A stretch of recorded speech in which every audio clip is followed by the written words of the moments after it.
Octo app के माध्यम से आप फ्यूचर्स ट्रेडिंग कर सकते हैं, स्वैप कर सकते हैं टोकन को एक चेन से दूसरी चेन पर। आप यहाँ पर क्रिप्टो को स्टेकिंग कर सकते हैं, क्रिप्टो डिपॉजिट कर सकते हैं, विड्रॉल कर सकते हैं। इवन आप यहाँ पर स्पॉट ट्रेडिंग भी कर सकते हैं और आप यहाँ पर अगर चाहें तो मीम टोकन्स को भी बाई कर सकते हैं, वो भी बेस चेन पर। और आप सभी को पता है कि कितना क्रेज चला था रिसेंटली बेस चेन पर जितने भी मीम टोकन बिल्ड हुए थे। इवन अगर आप डीफाई प्रोजेक्ट या गेमिंग प्रोजेक्ट या बाइनेंस लॉन्च पूल या लॉन्च पैड आप बोल सकते हैं, वहां पर प्रोजेक्ट आते हैं या मीम टोकन्स आते हैं, वहां पर अगर आप इन्वेस्ट करना चाहते हैं तो आपको यहाँ पर ऑप्शंस मिल जाते हैं। जस्ट अगर आप उन पर क्लिक करेंगे सो पर्टिकुलर उसी एरिया के जो टोकन्स है वो आपको दिखाई देंगे। सो अगर आपको पता भी नहीं है तो डायरेक्टली आपको वहां पर लिस्ट दिखाई देती है। इसके अलावा ऑक्टो वॉलेट पर आपको केवाईसी करने की आवश्यकता नहीं है और पूरा कंट्रोल आपके पास है, आपके वॉलेट का, आपके फंड्स का, क्योंकि ऑक्टो वॉलेट पूरी तरीके से डिसेंट्रलाइज है। अगर आपने पहले ट्रस्ट वॉलेट, मेटामास्क, सेफपाल या कोई अदर डिसेंट्रलाइज वॉलेट यूज किया है सो वैसे ही ऑक्टो वॉलेट है, लेकिन octo wallet MPC Web3 wallet है। यहाँ पर आपका जो अकाउंट क्रिएट किया जाता है और आपका जो की स्टोर होता है वो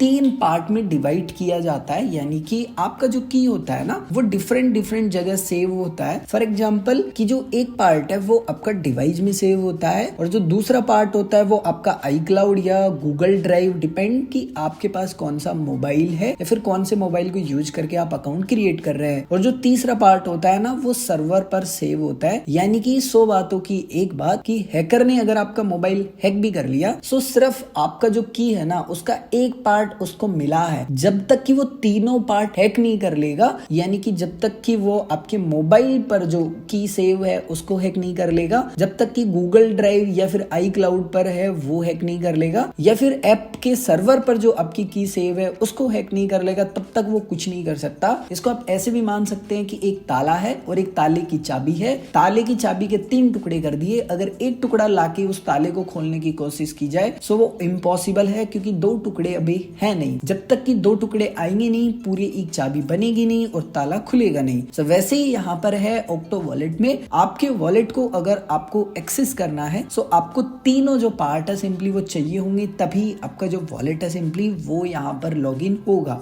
अब हो सकता है कि आपका यहाँ पर एक कंफ्यूजन हो कि रिंकू भाई गूगल ड्राइव मान लो हैक हो गया या iCloud हैक हो गया, तो उस कंडीशन में क्या? सो आपका वहां पर एक पार्ट सेव हो रहा है, सिर्फ एक पार्ट हैकर ले भी लेगा ना तब भी आपका कुछ भी नहीं बिगड़ने वाला, क्योंकि जब तक तीनों पार्ट उसके पास नहीं होंगे तब तक वो आपके वॉलेट को एक्सेस नहीं कर पाएगा। सो आपको चिंता करने की जरूरत नहीं है। अब समझते हैं कि कैसे आपको एक नया अकाउंट बनाना है ऑक्टो ऐप पर। सो वीडियो के डिस्क्रिप्शन में आपको लिंक मिल जाएगा। जैसे ही आप लिंक पर क्लिक करेंगे ऑटोमेटिक आपको ऐप स्टोर पर या प्ले स्टोर पर रीडायरेक्ट कर दिया जाएगा, जो भी आप मोबाइल फोन यूज करते होंगे उसके अनुसार। जैसे आप ऑक्टो वॉलेट को ओपन करेंगे कुछ इस प्रकार का फर्स्ट लुक आपको दिखाई देगा। आप यहाँ पर 3 प्रकार से जो ऑक्टो वॉलेट है उस पर अकाउंट बना सकते हैं या लॉगिन कर सकते हैं। फर्स्ट ऑप्शन है कि आप किसी भी डिसेंट्रलाइज वॉलेट का जो की है उसको इंपोर्ट कर सकते हैं। दूसरा ऑप्शन है कि आप ईमेल आईडी को यूज करके अकाउंट क्रिएट कर सकते हैं। और तीसरा ऑप्शन है कि अगर आप CoinD6 एक्सचेंज के यूजर हैं तो आप डायरेक्टली CoinD6 एक्सचेंज को भी यहाँ पर कनेक्ट कर सकते हैं। अगर आपको ईमेल आईडी या CoinD6 के माध्यम से अकाउंट क्रिएट करना है सो वो दोनों ही वीडियो के लिंक आपको इसी वीडियो के डिस्क्रिप्शन में मिल जाएंगे। अब फॉर एग्जांपल मैं इस वीडियो के माध्यम से आपको एक्सप्लेन कर रहा हूँ कि आप किस प्रकार से मेटामास्क या बिटगेट या ट्रस्ट वॉलेट या सेफपाल पर पहले से अगर आपने अकाउंट बना रखा है सो कैसे आप उस अकाउंट की को यूज करके यहाँ पर भी लॉग इन कर सकते हैं। सो आपको यहाँ पर इम्पोर्ट वॉलेट का ऑप्शन मिलेगा, जस्ट आप इसके ऊपर क्लिक करेंगे। जैसे ही आप इसके ऊपर क्लिक करेंगे सो आपको यहाँ पर एक पेज दिखाई देगा जहाँ पर आपसे बोला जाएगा कि आपको आपका जो रिकवरी फ्रेज है सिंपली वो यहाँ पर डालना है। अब आपको ना यहाँ पर एक कंफ्यूजन भी होगा और एक मन में थोड़ा सा डर भी होगा कि मेरा वॉलेट हैक तो नहीं हो जाएगा। आप भी बोलते हैं और सभी बोलते हैं, इवन जो वॉलेट्स होते हैं वो भी बोलते हैं हमेशा कि आपको अपना जो की है वो किसी के साथ भी शेयर नहीं करना है। अगर आपको लग रहा है कि आप की शेयर कर रहे हैं, वॉलेट को दे रहे हैं, तो ऐसा नहीं है। फॉर एग्जाम्पल आपने मेटामास्क पर अपना अकाउंट बनाया और उसी सेम की को अगर आप यूज करते हैं ट्रस्ट वॉलेट पे,